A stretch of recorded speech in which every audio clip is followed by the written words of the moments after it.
नमस्कार, मैं हूं आशीष प्रमोद गोस्वामी। हमें फिक्र है आपकी। स्वागत है आप सभी का। मोटापा इंसान को केवल असहज महसूस नहीं कराता, बल्कि अपने साथ ये कई बीमारियों को भी लेकर आता है। इसके कारण अस्थमा, डायबिटीज, हाइपरटेंशन, अर्थराइटिस आदि कई बीमारियां हो सकती हैं। इसका सबसे बड़ा कारण अनहेल्दी लाइफस्टाइल है। इस वजह से मेटाबॉलिज्म भी स्लो हो जाता है, जिसकी वजह से वजन बढ़ने लगता है, डाइजेशन में जुड़ी समस्याएं भी आती हैं और एनर्जी लो रहने लगती है। अगर आप अपने बढ़ते मोटापे को रोकना चाहते हैं तो सही खान-पान और व्यायाम के साथ ही एक और जरूरी बात है जो ध्यान रखनी चाहिए। स्ट्रेस यानी तनाव से दूरी बना लें। आज हम एक्सपर्ट्स के साथ बातचीत करेंगे, उनके माध्यम से जानेंगे, आपके तमाम सवालों के जवाब आप तक पहुंचाएंगे, क्योंकि हमें फिक्र है आपकी। आज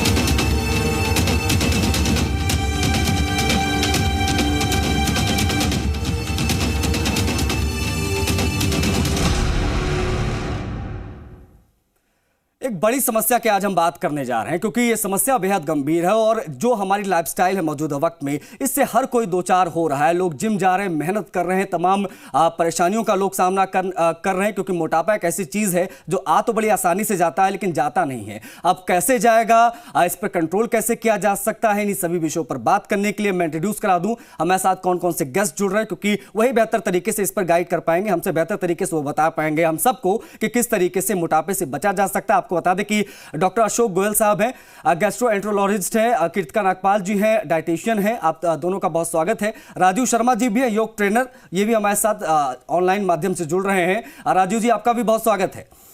तो आज हमारे एक्सपर्ट्स आपको बताएंगे कि स्ट्रेस से कैसे आपका वजन बढ़ता है और किस तरीके से इसे कम किया जा सकता है।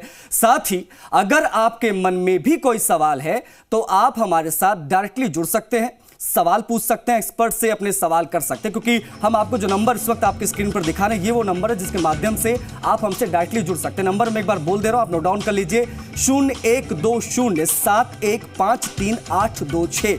दूसरा नंबर जो आपकी स्क्रीन पर है वो भी मैं रिपीट कर रहा हूं, नोट डाउन कर लीजिए, 0120713787।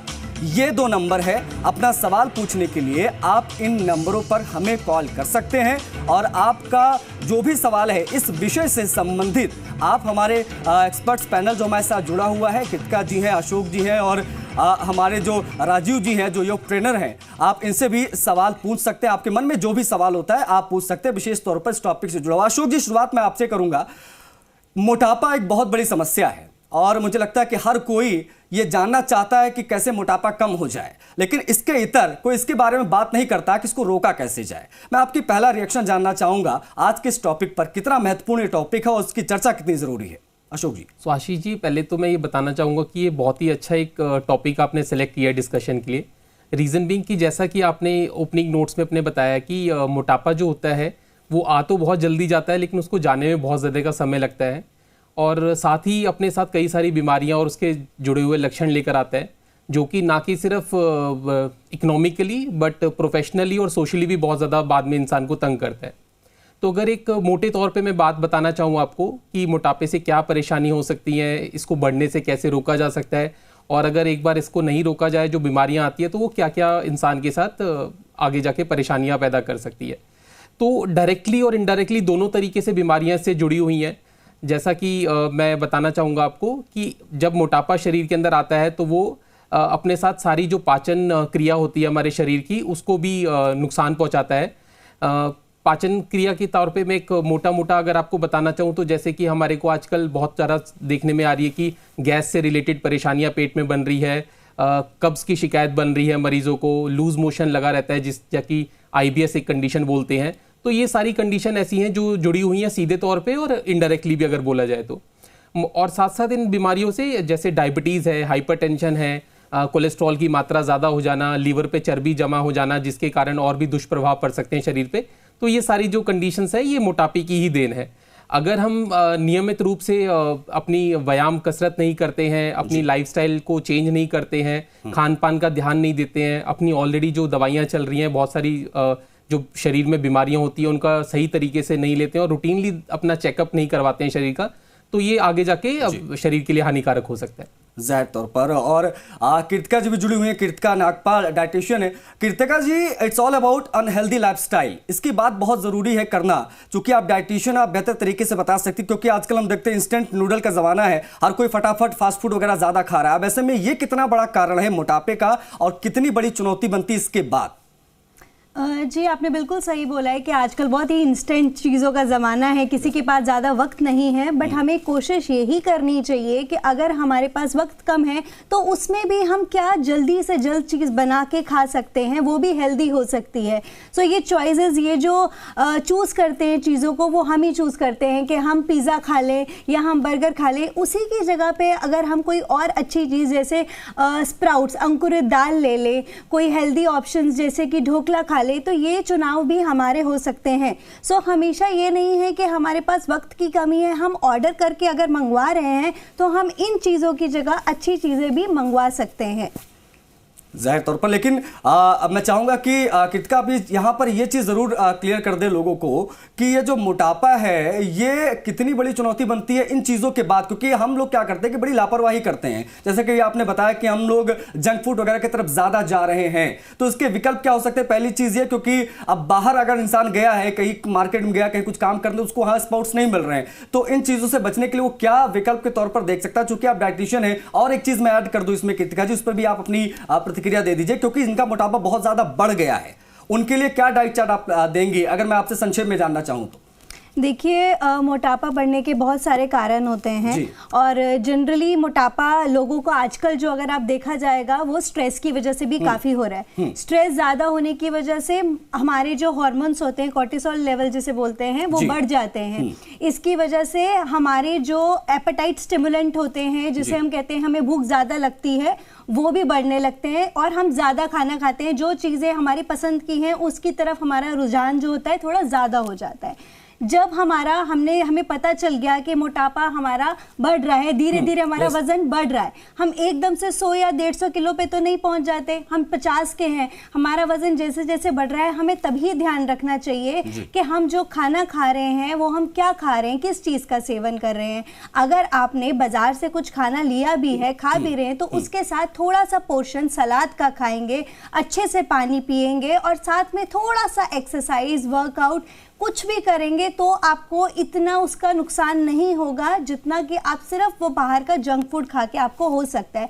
अगर आपको पता है ऑलरेडी कि आज आपने बाहर जाना है, आपका दिन प्लान्ड है, आपने बाहर शॉपिंग पे जाना है, तो पहली चीज़ आप अपने घर से ही कुछ ना कुछ खा के जाएं। और अगर वो भी आपके पास समय नहीं है, आप बाहर जाके खाना चाहते हैं, तो बाहर आजकल बहुत ही आसानी से अच्छे ऑप्शंस भी आपको मिल जाते हैं। जैसे कि अगर मैं बात करूँ, आपके सामने एक डोमिनोज भी अवेलेबल होगा जहाँ पे आपको पिज्जा मिल सकता है, आपके सामने एक साउथ इंडियन रेस्टोरेंट भी अवेलेबल होगा जहाँ पे आपको डोसा मिल सकता है।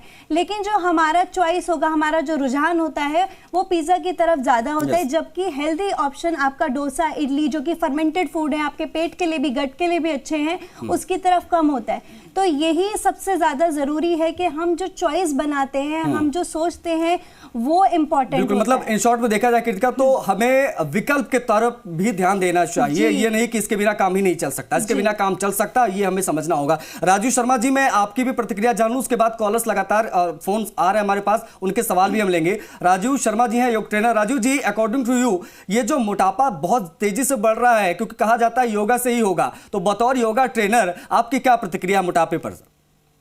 जी, शुक्रिया आपका। देखिए, आज के वर्तमान समय में ये बहुत ही जटिल समस्याएं पैदा होने लगी है मोटापा की। इसके कारणों पे तो डॉक्टर साहब ने और डाइटिशियन मैडम ने आपको अच्छे से एक्सप्लेन कर दिया। योग से मोटापा कैसे ठीक हो, इसके लिए सबसे अच्छा है आप एक बेहतरीन आदर्श आपका जीवनचर्या हो, दिनचर्या हो। आप सुबह जल्दी उठिए, गुनगुना पानी इत्यादि जो हमारा पीने का शेड्यूल है वो पीजिए, और अपना कब्ज नहीं रहना चाहिए मोटापा अगर ठीक करना है। और तमाम प्रकार के जो आसन है, प्राणायाम है, माइक्रो एक्सरसाइज है, इनके सबके अभ्यास से हम सहज ही अपना मोटापा आसानी से दूर कर सकते हैं। तो एक अच्छे दिशा निर्देश योगा शिक्षक के रूप में आप किसी को ज्वाइन कीजिए और निश्चित रूप से मोटापे पे काम होता है, यह मेरा जाहिर तौर पर। और बड़ी चीज यह है कि सुबह उठने से लेकर रात में सोने तक जो पूरी दिनचर्या हमारी होती है वो पूरी दिनचर्या हमारे ऊपर डिपेंड करती है कि हम किस तरीके से हम अपना जो है किस तरीके से चीज़ों को जो है हम आगे लेकर जाएंगे और किस तरीके से हम अपनी डाइट चार्ट को, अपने पूरे प्लान को हम फॉलो करेंगे। अतुल एक कॉलर है दिल्ली से हमारे साथ जो है वो फोन लाइन पर कनेक्ट हुए। अतुल, अपना सवाल पूछ सकते हैं आप। ये सर, वेट कम करने का कोई आसान तरीका है? जी बिल्कुल, मैं चाहूंगा अतुल जी प्लीज जवाब दे दीजिए। अतुल जी, क्या सवाल पूछ रहे थे आप, एक बार फिर से बोलिए जरा। सर, ये पूछ रहा था वेट कम करने का कोई आसान तरीका है?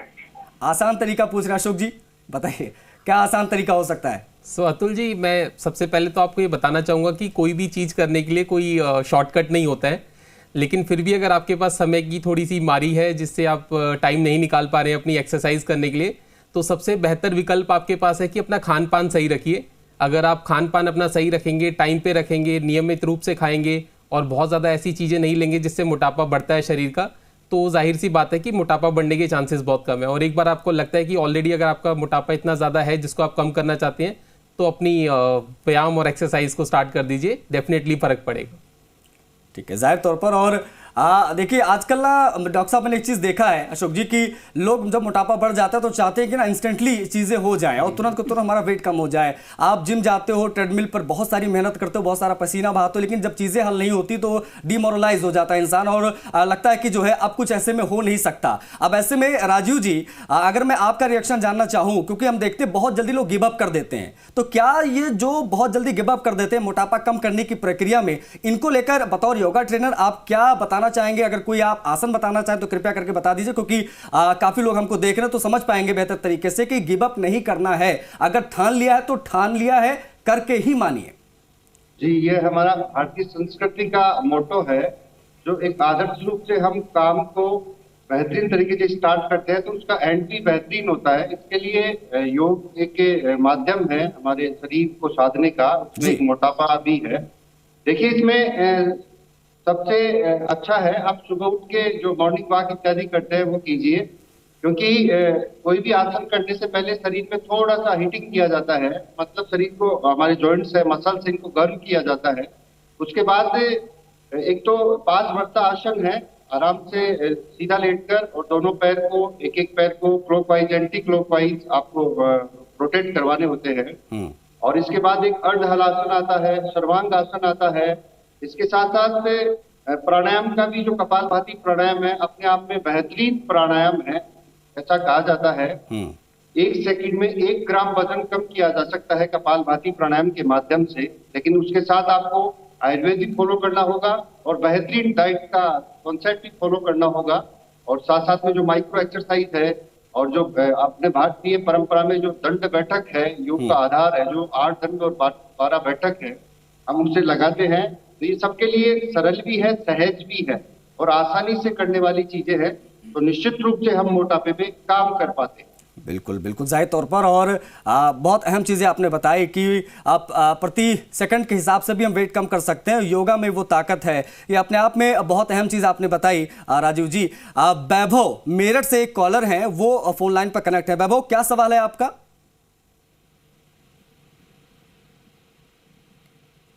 वैभव, मेरी आवाज मिल रही है आप तक तो कृपया अपना सवाल पूछ सकते हैं आप। डॉक्टर साहब सुन रहे हैं आपको, डाइटिशियन सुन रहे हैं आपको, योगा ट्रेनर सुन रहे हैं आपको। आई थिंक फोन डिस्कनेक्ट हो गया, एक बार फिर से उनसे कनेक्ट होने की कोशिश करेंगे, क्योंकि देखिए ये बड़ी अहम चीज़ है कि हम जब वेट बढ़ जाता है उसके बाद में टेंशन लेना शुरू करते हैं। ऐसा नहीं हो सकता अशोक जी कि पहले ही इन चीज़ों को रोका जा सके। हमें जब लग जाए कि नाउ अब जो है चीज़ें आउट ऑफ कंट्रोल हो रही है, अब हमारा पेट बाहर आ रहा है, अब हमको फैट दिख रहा है अपने शरीर पर, अब ऐसे में इस समय चीज़ों को कैसे रोका जाए?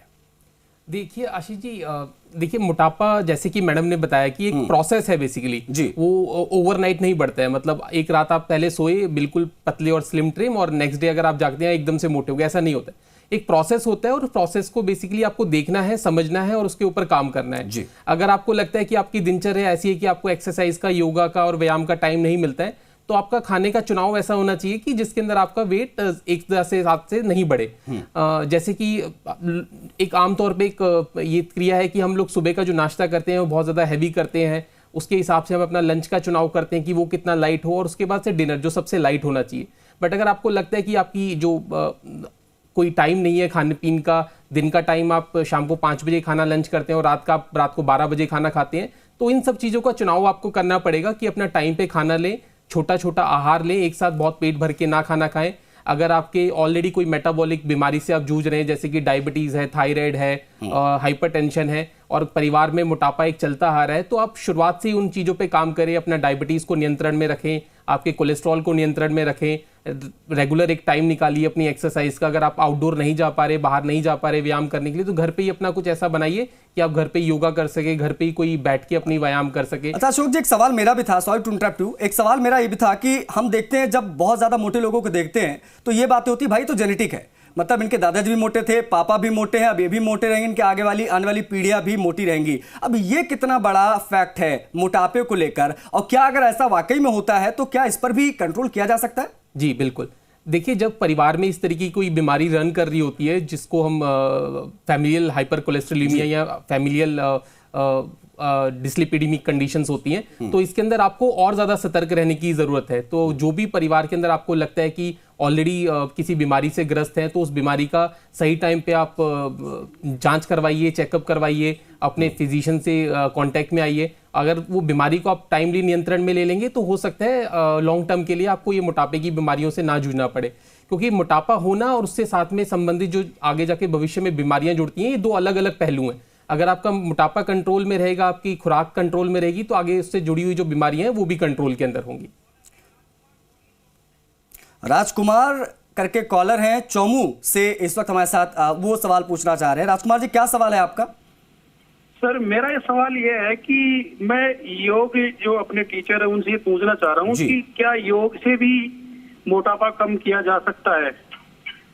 राजीव जी प्लीज। जी राजकुमार जी, शुक्रिया आपका। योग से मोटापा कम करना बहुत एक आदर्श आपको दिनचर्या को, प्रोसेस को फॉलो करना होगा, और साथ साथ में आप आयुर्वेद की व्यवस्था की भी बात करें, क्योंकि योग और आयुर्वेद से जो ये मोटापा इत्यादि रोग है उनका बहुत ही साधारण प्रकार से निराकरण हो सकता है। तो आप एक विशेष शेड्यूल को फॉलो कीजिए। मेरा कहने का मतलब एक आदर्श टाइमिंग हो, समय पे उठना, समय पे खाना, और fast food, junk food, pesticide, इनसे दूर रहना, क्योंकि आप जो मोटापा के जो हमारे सप्त धातु है, अगर वो विकृत हो जाते हैं तो वहाँ एक मोटापा जनरेट होने का कारण हो सकता है। तो योग की जो तमाम व्यवस्थाएं हैं वो हमारे सप्त धातुओं को पुष्ट करते हैं, जो त्रिदोष है उनको शम करते हैं, हमारे मसल्स की प्रॉब्लम है, जॉइंट्स की प्रॉब्लम है उनको क्योर करते हैं, और जो हमारा ब्लड का जो फ्लो है पूरे बॉडी में उसको इतने बेहतरीन तरीके से मूवमेंट करवाया जाता है, जो इंटेस्टाइन से लेकर हमारे लीवर किडनी से लेकर और जो एक्स्ट्रा फैट है वहां तक बहुत इजी वे में काम होता है। तो मेरा गुजारिश रहेगी आपसे राजकुमार जी, आप एक आदर्श दिनचर्या को फॉलो कीजिए, निश्चित रूप से आपको स्वास्थ्य लाभ मिलेगा। और सबसे बेहतर चीज योगा के बारे में सबसे बेहतर चीज ये है कि एक तो जिम जाने की एज होती है कि भाई 17-18 साल के बाद आप जिम जा सकते हैं, लेकिन योगा 2 साल का बच्चा भी करता है, 3 साल का बच्चा भी कर सकता है, 5 साल का बच्चा भी कर सकता है। तो योगा जरूर करते रहिए, ये अपने आप में जरूरी है। अगले कॉलर हैं, मैं चाहूंगा कि आप अपना सवाल पूछ सकते हैं, किन समस्याओं से आप जूझ रहे हैं, क्या प्रश्न है आपका? अनुभव। हेलो जी अनुभव, सवाल पूछिए अपना।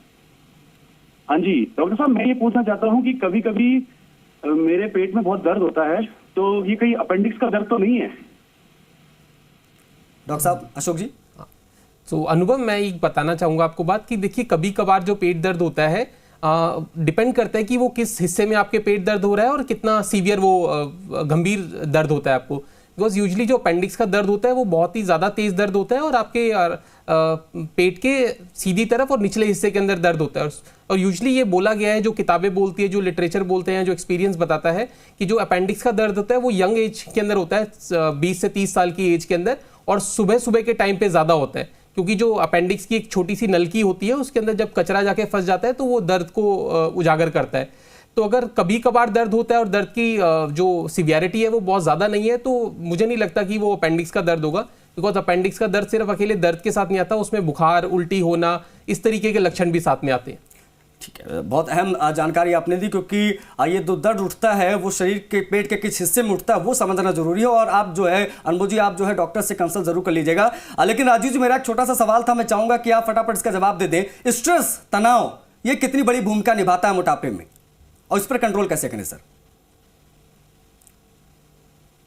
राजीव जी।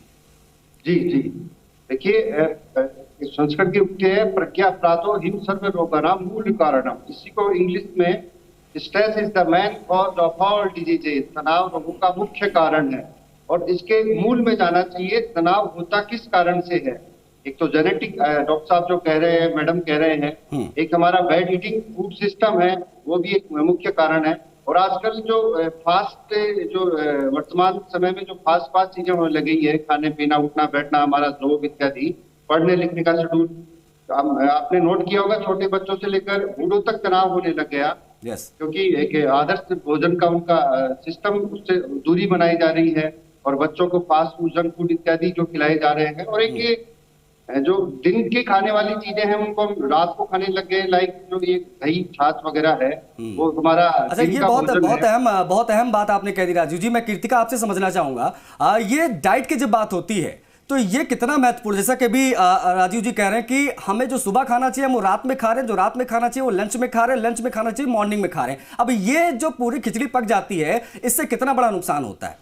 जी, इस बात के एक्चुअली दो पहलू हैं। सबसे पहली चीज़ तो ये कि हमारा जो नाश्ता होता है उसको हम हमेशा बोलते हैं कि वो किंग साइज का होना चाहिए, क्योंकि हमारे मॉर्निंग की, दिन की शुरुआत की सबसे पहली मील होती है। तो हमें नाश्ता पेट भर के खाना चाहिए, जिसमें हमारा प्रोटीन, कार्ब दोनों बैलेंस होने चाहिए। लंच हम प्रॉपर तरीके से कर सकते हैं, और डिनर हमें हल्का रखना चाहिए, ठीक है, क्योंकि डिनर के बाद हमारी कोई फिजिकल एक्टिविटी नहीं होती है, इसलिए उन्हें उस टाइम पे हमें थोड़ा हल्का खाने का सेवन करना चाहिए। ये तो एक बात है। इसके अलावा जैसे कि राजीव जी ने बताया, तो जो लोग आयुर्वेदा को अच्छे से फॉलो करते हैं, बहुत अच्छे से, वो लोग इन चीज़ों का स्पेशल ध्यान रखते हैं कि जैसे छाछ है, इन्होंने बात की, छाछ की तासीर ठंडी होती है। ठंडी तासीर वाली चीज़ आयुर्वेदा के हिसाब से सुबह के टाइम पे लेनी चाहिए, दोपहर के टाइम पे लेनी चाहिए, रात को नहीं लेनी चाहिए, क्योंकि रात्रि का जो समय होता है वो ऑलरेडी एक ठंडा समय माना जाता है। तो उस टाइम पे ठंडी तासीर वाली चीज़ों को नहीं लेना चाहिए। बहुत अहम चीज है। और जो ठंडी तासीर वाली चीज है उसको रात में खाने से बचें। और जो हमारे डॉक्टर्स के पैनल ने बताया, जो कीर्तिका जी ने बताया, जो राजीव जी करें, अगर इनका आप पालन रेगुलर बेसिस पे करते रहेंगे तो जाहिर तौर पर इससे हम बच सकते हैं। मोटापा कम करने के लिए तो आपको हार्ड वर्क करना पड़ेगा, मेहनत करना पड़ेगा, एक माइंडसेट रखना पड़ेगा उसके लिए। लेकिन अगर चीजें आपको दिख रही हैं बढ़ती हुई तो उसको कंट्रोल किया जा सकता है। अभी देर नहीं हुई है, ये बात समझने की आवश्यकता है। मैं सभी का बहुत शुक्रिया करना चाहूंगा। अशोक जी बहुत शुक्रिया आपका, कीर्तिका जी आपका बहुत शुक्रिया, राजीव जी आपका बहुत शुक्रिया। हमें फिक्र है आपकी। ये जो हमारा शो है हम इसलिए रेगुलर बेसिस पे लेकर आते हैं हर वीकेंड पर, ताकि आप बेहतर तरीके से समझ पाएं कि अगर आप किसी परेशानी से जूझ रहे हैं, किसी बीमारी से जूझ रहे हैं, तो उससे कैसे निपटा जा सकता है। इजाजत दीजिए फिलहाल के लिए, नमस्कार।